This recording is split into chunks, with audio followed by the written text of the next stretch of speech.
RTI news channel జాతీయ న్యాయ విభాగ అధ్యక్షులుగా మాజీ ద్వితీయ శ్రేణి న్యాయమూర్తి ఎంఎస్ సలీం నియామకం. Human rights help association legal cell of India ద్వితీయ శ్రేణి న్యాయమూర్తిగా నియమించినట్లు జాతీయ అధ్యక్షులు డాక్టర్ సోను సింగ్ భరత్ తెలిపారు. ఈ పదవికి కృషి చేసిన జాతీయ ఉపాధ్యక్షులు మరియు తెలంగాణ రాష్ట్ర చైర్మన్ మహమ్మద్ సాహిల్ ఖాన్ గారికి సలీం కృతజ్ఞతలు తెలిపారు.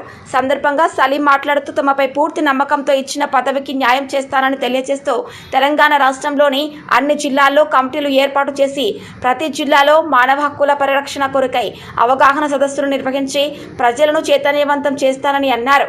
తెలంగాణ రాష్ట్రంలో యువత మరియు మహిళలకు ఉచితంగా సభ్యత్వం ఇచ్చి గుర్తింపు కార్డులు మరియు ఉత్తమ అభినందన పత్రాలు అందజేస్తారని అన్నారు.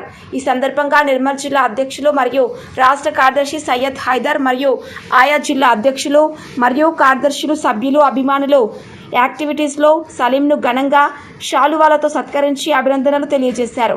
సందర్భంగా జాతీయ ఉపాధ్యక్షులు మరియు తెలంగాణ రాష్ట్ర అధ్యక్షులు అగు మొహమ్మద్ సాహిల్ ఖాన్ మరియు నూర్జహాన్ మరియు తెలంగాణ రాష్ట్ర సభ్యులకు కృతజ్ఞతలు తెలిపారు. ప్రతి పౌరుడు మానవ హక్కుల కోసం సభ్యులుగా ఉచితంగా చేరవచ్చు అని వారన్నారు.